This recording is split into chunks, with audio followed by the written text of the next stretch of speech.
Hey guys, my name is Ben Johnston. I'm the 4th through 6th grade director here at North Coast Calvary Chapel.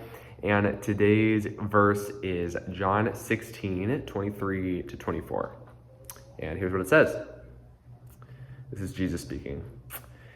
In that day, you will no longer ask me anything. Very truly, I tell you, my Father will give you whatever you ask in my name. Until now, you have not asked for anything in my name.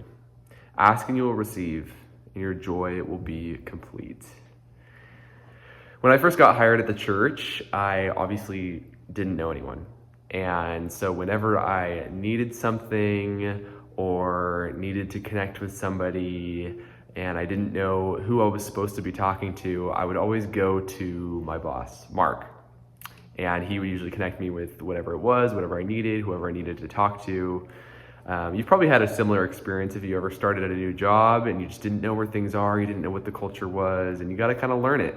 And you really rely a lot on your boss to tell you where things are and what to do. But as I worked here longer, and I've been here a couple years now, I pretty much know everything there is to know, and I know where all the stuff is, and I know who I need to talk to, I know all the staff, and so I don't have to rely on Mark as much for most of those things.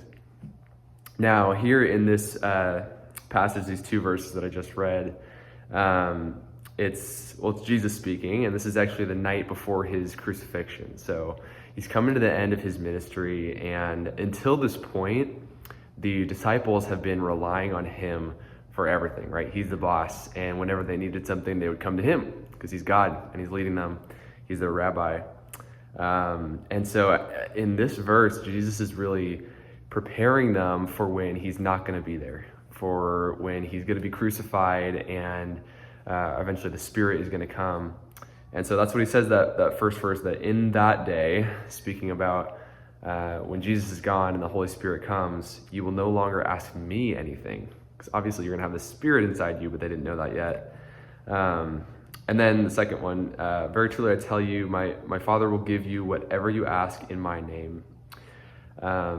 Now, that kind of sounds like Jesus is like being a magic genie where he's going to give you whatever you want, but we know that that's not true. Jesus isn't some genie that's answering prayers, but it says in my name. And so our prayers always have to be in Jesus' name. And a prayer in Jesus' name means that it aligns with his character and his mission, his heart. So that's what it means to pray in Jesus' name. And then he says, ask and you will receive, and your joy will be complete. And I just love that. I love how Jesus is connecting prayer with joy.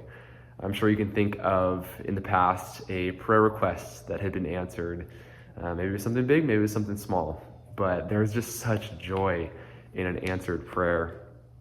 And Jesus says that, when we do pray in his name for what he wants, man, that is going to give us so much joy.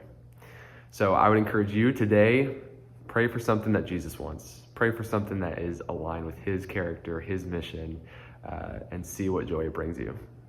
Have a great day.